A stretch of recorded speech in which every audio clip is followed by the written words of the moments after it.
Vamos fazer duas variações em cima do mesmo probleminha, só para questão de comparação, né? Se você não lembrasse da fórmula, que é meio difícil, mas de qualquer forma, você poderia lembrar que essas unidades que são compostas assim, né, calorias por gramas e graus Celsius, a qualquer instante, você pode resolver por regra de 3. No caso, duas regras de 3, por quê? Uma para calorias em relação a gramas, a outra para graus Celsius. A ordem é diferente. Então, poderia pensar o seguinte: como a água tem uma caloria por grama, isso aqui vale para 1 grau Celsius, variação unitária de temperatura. Só que no caso da minha questão, né, eu quero uma variação de 40 graus Celsius aí. Então, faço a regrinha de 3, aqui dá x, né? Não precisaria nem multiplicar em cruz. X seria, uma vez x igual a 1 vezes 40, né?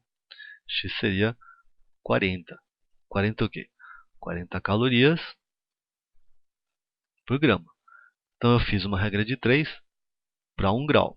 Para acabar o exercício, eu faria uma regra de 3 para a quantidade, para a massa, né, em gramas. Então, seria 40 calorias para a água.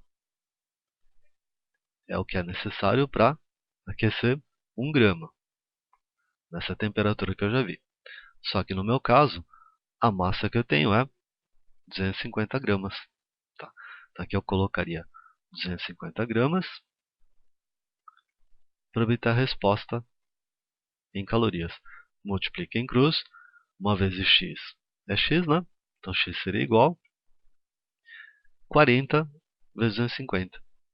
10.000 calorias. Chegaria na mesma resposta que eu cheguei no modo anterior, né? Sem fazer a formulinha, fazendo duas regrinhas de 3.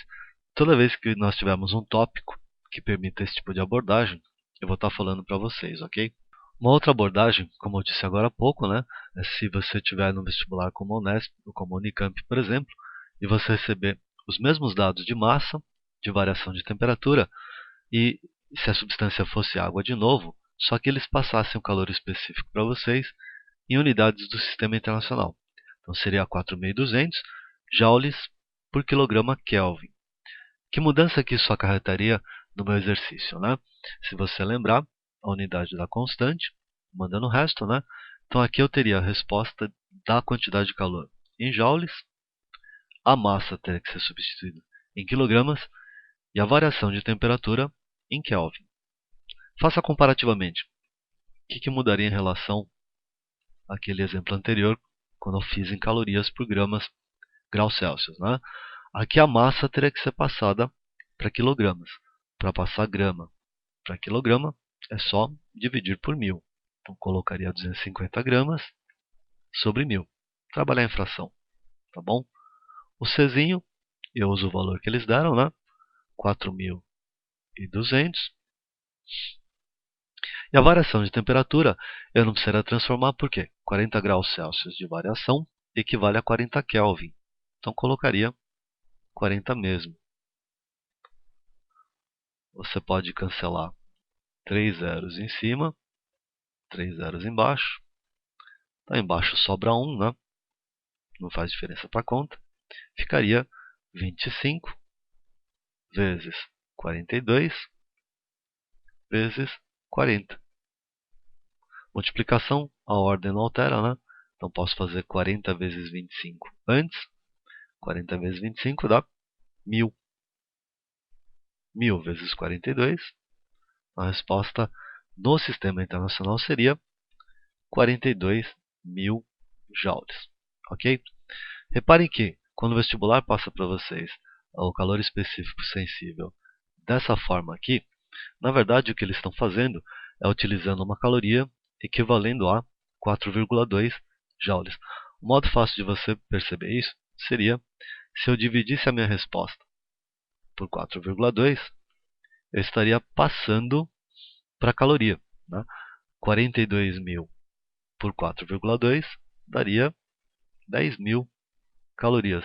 Opa, a gente voltou para a resposta original que eu tinha obtido quando eu utilizei o calor específico sensível em calorias por grama grau Celsius, né? Então aqui, de certa forma, a gente demonstrou a equivalência. Por isso que não faz diferença Se você recebe o calor específico sensível, né, em calorias por grama grau Celsius ou joules quilograma Kelvin.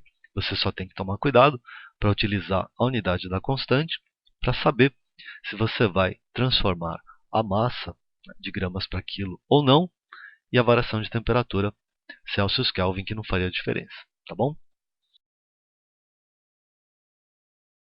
Agora nós vamos estudar a capacidade térmica, que primeiramente é algo que vocês confundem bastante com calor específico sensível. Capacidade térmica, que é dada em calorias por grau, no sistema que você encontra nos livros, né, é definido como sendo produto da massa vezes o calor específico sensível. Aqui é uma boa hora para você ver a diferença.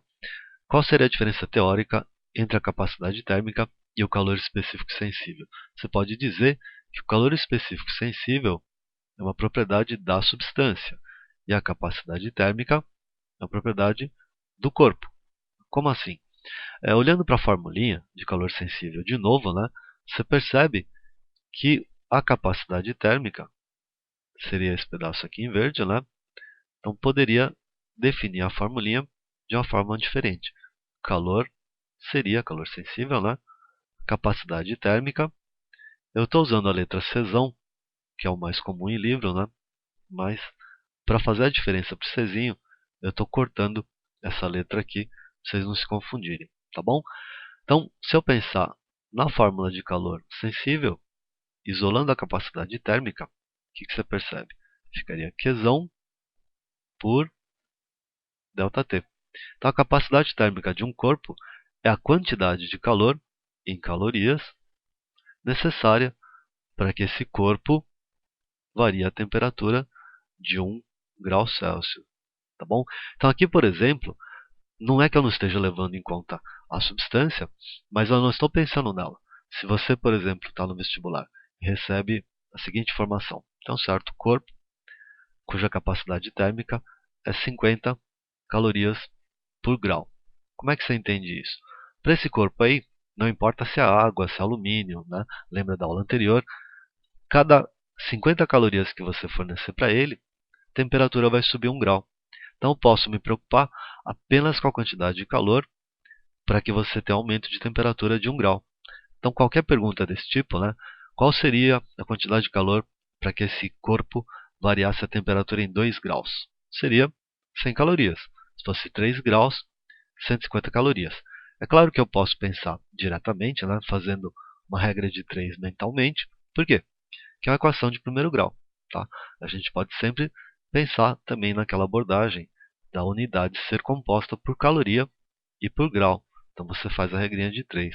Tá? A diferença, por exemplo, quando eu falei que o calor específico sensível da água é 1 caloria por grama grau Celsius, quer dizer que a substância água, né, necessita receber 1 caloria para cada grama para variar 1 grau Celsius. Isso é específico dessa substância. Vocês lembram que eu falei calor específico do alumínio? O calor específico do ferro, por exemplo, se eu não me engano, é 0,11. Muito parecida com o do alumínio, que era 0,094. Tá? Calorias por grama grau Celsius. Significa que 1 grama de ferro sempre precisa receber 0,11 calorias para variar 1 grau Celsius. Então, quando eu estou analisando o calor específico sensível, eu estou pensando especificamente na substância. Quando eu analiso capacidade térmica, eu estou pensando no corpo. Então, de certa forma, não me interessa que substância que é feito isso. Eu só olho essa informação aqui. Tá? Para efeito de problemas numéricos, se você tiver a capacidade térmica, você tem que ficar feliz. Por quê? Na verdade, a formulinha ficaria, para quem gosta só de formulinha, né, ficaria com uma conta a menos. É só pegar a capacidade térmica e multiplicar pela variação de temperatura.